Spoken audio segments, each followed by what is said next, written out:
Bom dia. Vai para café. Essa paraxá, a gente já está lendo ela há um tempo. Paraxá de Asino, mas não teve nenhum Shabat ainda que a gente leu ela. A gente volta a ler ela durante a semana. E agora esse Shabat Shuvah, a gente vai dessa paraxá, finalmente. É a sexta, segundo a contagem de... Sexta, ok? Muito bom. Sexta vez que a gente vai ler, só o começo. E essa paraxá é um cântico. É um cântico, você vê, da maneira que ela está escrita na Torá, não são linhas corridas, são linhas meio que cortadas, mostrando que são versos, que é um poema. E Moshe Rabbeinu está dando praticamente suas últimas palavras para o povo judeu. Então, normalmente, essa paraxá eu pego um outro passuco que a gente analisa. Só que a própria tradução de cada passuco, de cada versículo, já é difícil em si, já é complicado. Então, eu queria pegar com vocês pelo menos os 4, 5 primeiros versículos, traduzir, entender o que ele está dizendo, e se der a gente tirar alguma lição mais, talvez, atual, mas nada tão atual como a própria Torá. Então, existe, quem já ouviu falar, um movimento de Mussar, o Jaime pode explicar melhor, tá certo? Mas Mussar, em geral, significa ética. E existe assim chamado movimento de Mussar, quer dizer, movimento de Mussar. A Torá sempre teve Mussar, sempre teve a ideia de transmitir para a gente a ética, etc. Mas qual é o melhor livro de ética que existe? Mesilat Yesharim. Qual que você fala? Pirkei Avot. Qual que você acha? O mais famoso? A própria Torá. A própria Torá. Você quer um livro de melhor livro de ética do que a própria Torá? Se na Torá ele não poderia ter feito Pirkei Avot. E dentro da própria Torá, você tem algumas parshiot que são específicas nesse sentido de alguma maneira, chamar a atenção, chamar a nossa, né, puxar um pouco a nossa orelha para a gente estar mais ligado nas nossas obrigações.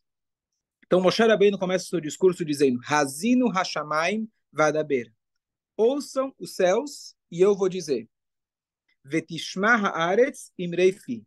E a terra deve escutar as palavras da minha boca. Então já é uma linguagem poética. Está falando com o céu e a terra. Parece aquele homem que vai no cótel antes de casar para acostumar a falar com a parede. Tá certo? Então ele fala com o céu e a terra. Então quer dizer falar com o céu e a terra? O céu e a terra, será que estão escutando?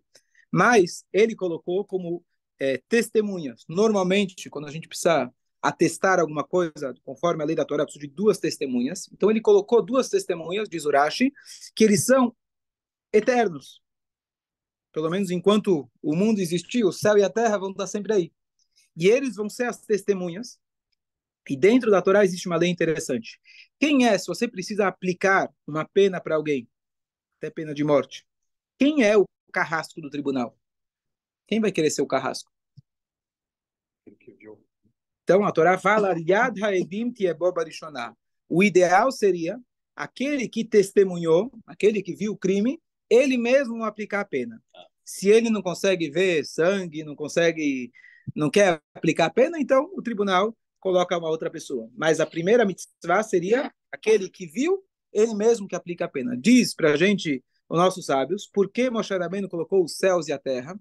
Obviamente, quem é o testemunho é Deus, tá certo? Mas simbolicamente o céu e a terra, porque primeiro, amanhã depois eu não vou estar aqui, eles ainda vão estar aqui.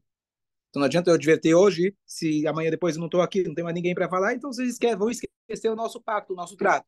Então eu peguei 2 testemunhas que estão aqui indefinitivamente, e se precisar castigar, Deus nos livre, quem é que vai castigar? A própria testemunha.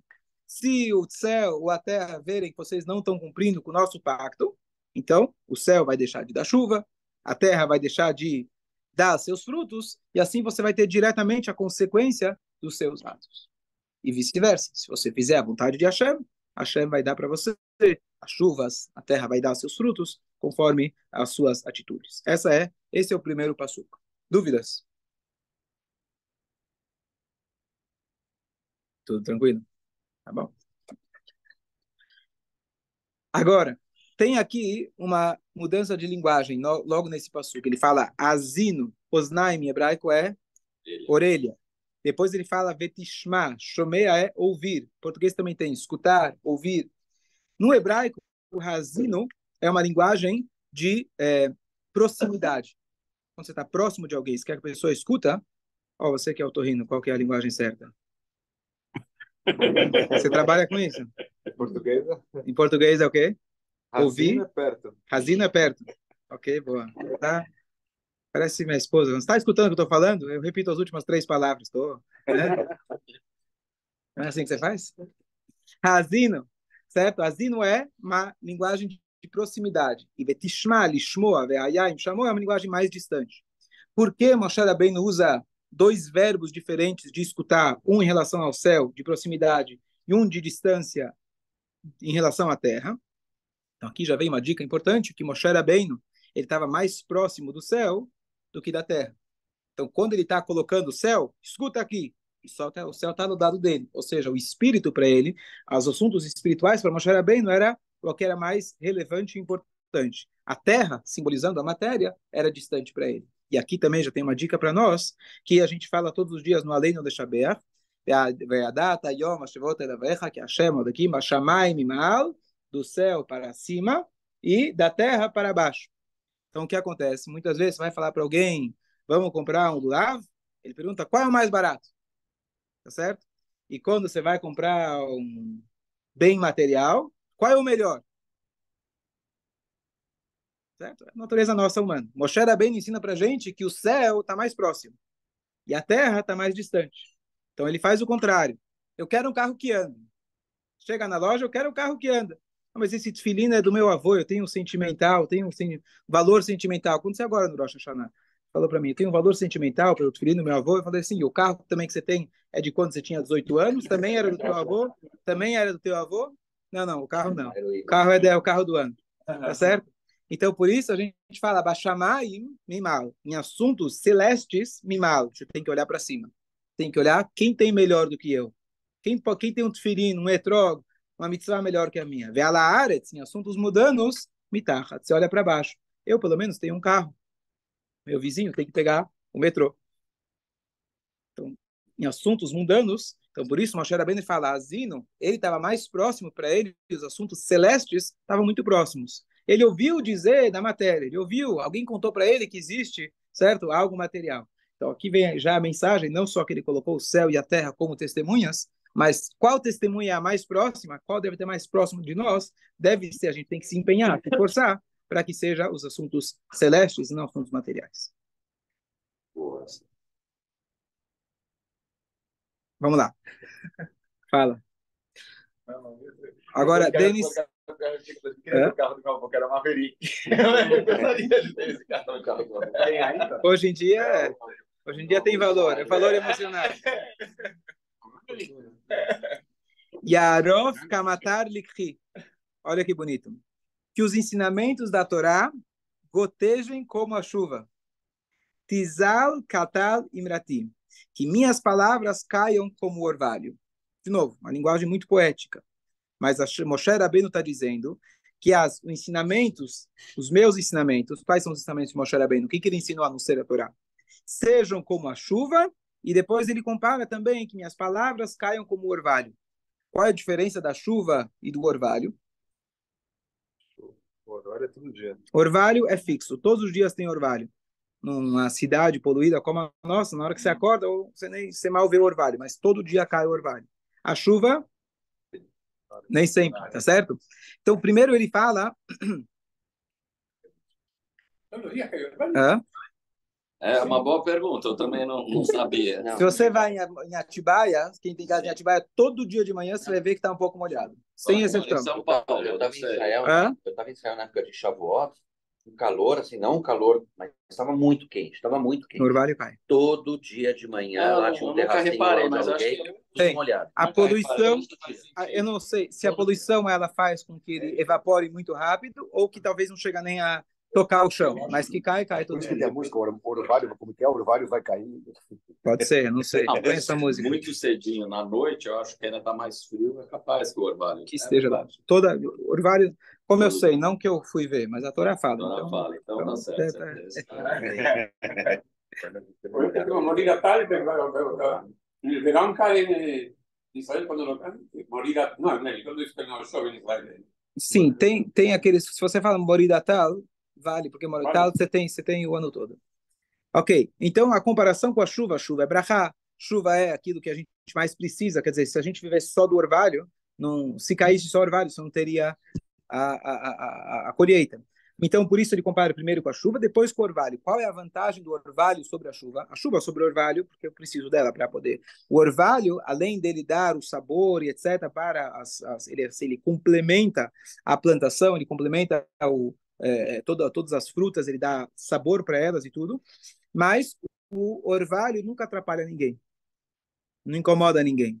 Já a chuva, uma das poucas rezas que o sumo sacerdote, o Kohen Gadol, quando ele entrava no momento mais sagrado no Yom Kippur, o que ele falava para Deus? Ele não tinha muito tempo para falar, tinha que rezar rápido, senão as pessoas ficavam com medo que ele morreu lá dentro. Então, o que ele falava?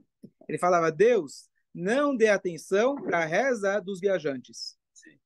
Porque o cara que está viajando fala, bem agora tinha que chover? Tá certo? Então, aqui uma lição, isso está escrito sobre Eretz Israel, mas de maneira geral. Tenta evitar de falar, ixi, está chovendo.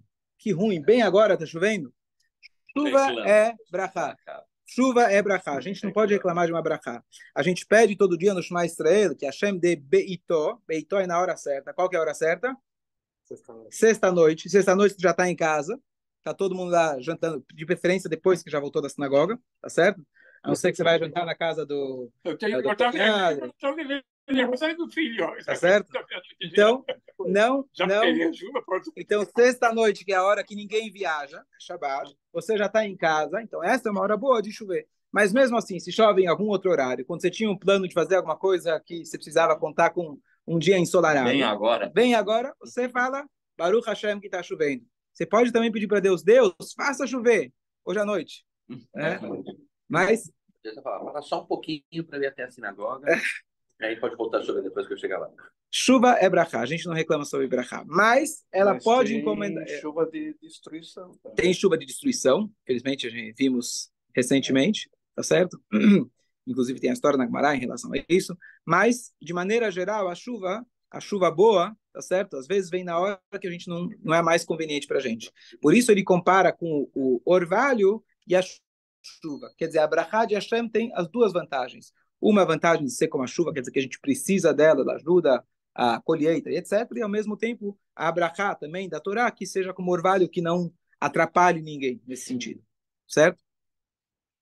Agora, uma coisa que uma vez eu compartilhei com alguém que fez um impacto nele muito forte, que eu expliquei para ele sobre educação. A gente fala de educação, a gente deve educar uma pessoa como gotas de chuva. Às vezes a gente está convicto de uma ideia, e a gente quer convencer a pessoa a todo custo, e a gente vai lá e fala, e não escuta. Uma vez alguém falou para mim, eu falo para minha esposa, aperto, mas eu não desisto, a mesma tecla. Alguma hora vai quebrar a tecla. Sim. Melhor você procurar outra tecla, certo? Então a gente tem que ser como as gotas da chuva. E olha como é maravilhoso, nenhuma gota de chuva toca na outra. Isso também é uma lição em relação a Parnassá. Às vezes meu vizinho está vendendo o mesmo produto que eu estou vendendo. Ixi, o que vai acontecer? Tem bilhões, não sei o número que a gente possa descrever, as gotas de chuva. Nenhuma toca na outra. Cada um tem seu espaço. Elas só se tocam quando bate aqui na terra. Então, a gente aprender aqui, primeiro, quando a gente vai ensinar a Torá, tem que ser como gotas de chuva. A gente saber, pouco a pouco, conta-gotas, a gente vai conseguindo transformar, abrir o nosso coração. Não adianta a gente fazer uma enxurrada, que nem se falou, aquela chuva que destrói, ela não é boa. E a água molda a pedra, né? Sabe de onde veio isso? Veio da Gemara. Água mole, pedra dura, veio do Rabi Akiva. Foi isso que fez o Rabi Akiva começar a estudar a Torá depois de 40 anos. Ele falou, se a água, que é mole, ela consegue perfurar a pedra que é dura, a Torá vai conseguir penetrar na minha mente. Então não é da música que você falou, da chuva, não é do poema em português. Tudo vem da Torá. Hatsur, mais um passuco.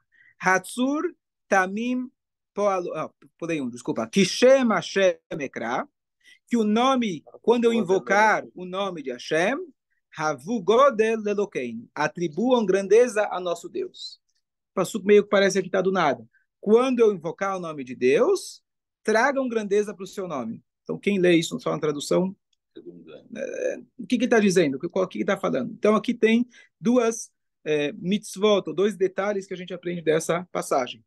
quando os Koanim, os sacerdotes, diariamente eles tinham no templo uma brachá que eles davam, Yevarechecha Hashem Beishmerecha, a bênção sacerdotal. Antigamente, quando eles falavam Yevarechecha Hashem, eles falavam textualmente o nome mais sagrado de Deus, que hoje a gente não sabe como que é a pronúncia desse nome, mas ele no templo, ele era falado. Quando as pessoas escutavam esse nome, eles tinham que falar Baruch Shem Kevod Malchutod Olam Vaed, que o seu nome seja abençoado para sempre.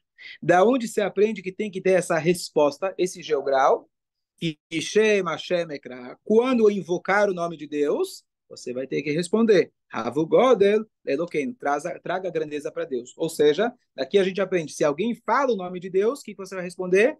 A gente fala Baruch Hu Baruch Shmo. Você participa, quando alguém fala o nome de Deus, não fica em silêncio. Você tem que participar aí. Havu Godel, traga a grandeza para Deus. Mais uma situação que a gente aprende daqui, o Zimun, que Shem Hashem Ekra, a gente chama as pessoas, Rabotai Nevarech, vamos rezar? Sim, vamos rezar. O que a gente vai falar? Baruch, Shachanu, Mishalov, Tuvochain. Ou seja, esse geograu que a gente tem em várias partes da reza, o Zimun, ou na repetição da Midah, ou como Rashi ele traz aqui, o Yevarechecha Hashem, que as pessoas respondem, ou conforme o costume, acho que nazi, Kenei Ratzon, alguma coisa assim, sempre que você escuta o nome de Deus, você tem que participar. Essa é a ideia. Ou seja, no sentido mais amplo, quando a gente escuta alguém elogiando Hashem, quando a gente escuta alguém falar de Hashem, eu posso ser indiferente. Legal, funcionou para você? Você é religioso? Bom para você. Good for you. Faz bem para você rezar? Ótimo. Ou a gente pode falar, que legal, aconteceu um milagre para você, deixa eu escutar mais. Uau, Deus é grande. E a gente participa quando a gente vê que o nome de Deus é engrandecido. Quando alguém passa por um milagre, por exemplo, ele abençoa publicamente. E a gente tem uma resposta para isso. Então, essa é a ideia de que quando a gente fala o nome de Hashem, tem que ser algo constantemente dinâmico. E não simplesmente que alguém fala, eu aqui falei para Deus, aí, muito bom, apoio você. O que você falar, amém. Não, você tem que estar participando. Mais um? Hatzur, Tamim Poalo, Kichod Rachav Mishpat. Hatzur, a rocha, embora ele seja forte como um rochedo, Tamim Poalo, seu ato de retribuição é perfeitamente balanceado. Pois todos os seus caminhos são justos. Sadik ve'achar hu, Deus é fiel e sem injustiça. Ele é justo e reto. Ok. Aqui, então, o que ele está dizendo para... Claro que Deus é gesto, claro que Deus é correto, Deus é justo e etc. Mas tem uma coisa muito curiosa. Os Rahamim apontam para a gente. Vamos supor que Deus nos livre, uma pessoa comete um crime. Você vai lá, dá a punição para ele. Você pega um pai de família, Deus nos livre, ele fez um crime, e você prende ele. Então ele está pagando pelo crime dele. O que a esposa fez? O que o pai dele fez? O que o irmão dele fez? O que os filhos fizeram? Olha, lamento. Faz parte do consequência dos seus atos. Tudo que você faz tem consequência. Mas você não tem como fazer um julgamento que ele vai ser preciso e exato para todos os outros que recebem um efeito por causa daquela pena. Hashem, quando ele dá uma pena, está sendo tudo calculado. Se ele deu a pena para aquela pessoa, o efeito colateral que aquilo causa é porque aquela família, aquele pai, o pai daquele, o filho daquele, o irmão daquele, tá tudo, todos eles estão, o pecado é completo, mas cada um tem a sua porção precisamente calculada, que ele vai participar do efeito da atitude dele, isso já está calculado. Então, isso, nenhum ser humano é capaz de fazer um julgamento nesse tipo. O julgamento em si é correto, você pode seguir a lei perfeitamente, mas a consequência desse julgamento não vai ser correta. Sempre vai afetar terceiros que não tem nada a ver com a história. Tudo bem, pela lei eu vou precisar ser obrigado a agir, o cara é culpa dele. Mas Hashem, quando ele faz o julgamento ele é perfeito em todas as áreas, em todos os âmbitos, e todos aqueles que estão envolvidos, direto e indiretamente, está tudo programado, está tudo sendo minuciosamente julgado, e cada um recebe aquilo que é devido e exato, preciso para ele. Quer dizer, quando acontece lá além no tsunami, todos que sofreram deveriam estar lá de alguma maneira, quer dizer, o cara bom, o cara ruim, o velho, o novo, o bandido, o bom... Não vamos entrar na pergunta que sempre volta, né? Porque os justos sofrem, cadê a justiça divina, etc. Porque a gente não tem resposta para isso. Mas o Rebbe anterior, que ele sobreviveu à Segunda Guerra, e as bombas estavam caindo, e muitos judeus nos bunkers, em determinado momento estava todo mundo morrendo de medo, os bunkers e as bombas caindo em cima, ele falou, cada bomba e cada bala tem o seu destino. Ou seja, vamos confiar em Deus, vamos se proteger, mas não vai cair a bomba onde não tem que cair. Então, não quer dizer que você tem que se expor, não quer dizer que você precisa sair do bunker e ir lá, né, dar uma de... Hã? Cadê minha bomba, né? Tem gente... Hoje infelizmente, né, mas em Israel, em muitas cidades, já com essa confiança no Kipat Barzel, no Iron Dome, o cara já, às vezes, fica olhando, olha lá, faz uma selfie lá dele com Iron Dome. Mas, infelizmente, certo? Não são todos. Não são todos. Então, por um lado, digo bom, Baruch Hashem, que a gente chegou a esse ponto, a pessoa se dá o luxo, mas não é uma receita boa a pessoa não se proteger. Isso é o que você falou agora. Deus é justo, Deus penaliza esse, mas a família sofre uma certa... Sim, mas o sofrimento da família fazia parte já do programa. Atinge. Vamos dizer assim, é uma justiça com corresponsáveis. Sim. A justiça de Deus é perfeita. É uma corresponsabilidade ao filho, ao não quer dizer que o filho é culpado pelo que o pai fez. O filho tem a sua... Deus não pelo que o pai fez, necessariamente. Talvez por alguma outra coisa que ele fez. Ou Deus decidiu que ele... responsável. Boa, verdade. Então o pai tem o sofrimento, pega no filho, e o filho ele sofreu a consequência de qualquer coisa. Qualquer outro motivo que a gente não vai saber. Que ele precisava, não precisava ser o principal. Sim. Ele precisava ter então não é corresponsível. Ontem eu estava conversando com uma pessoa que você conhece muito bem, e ela me disse que a gente pode conversar com a Hashem e pedir as coisas, e a gente pode pedir uma brachá revelada, não só uma brachá que é boa para Hashem. A gente pode pedir uma brachá, a gente não entende tudo, então vamos pedir uma brachá revelada para a gente, exclusiva. Claro. Ela falou que pode fazer isso. Deve-se fazer isso. Deve-se. Por isso a gente fala Shana Tová ou Metuká. Tová sempre é. Bom sempre é. Vem de Deus é bom. A gente pede que ser doce. Doce é o que você sente. É isso que a gente está pedindo. Certo? Ok, mais um. Shichet lo abanav mumam. Mais uma, última. Corrupção é deles, não sua. Esse é um defeito de seus filhos, uma geração torta, corrupta e pervertida. Olha aqui, queria almoçar, tá aqui, tá certo?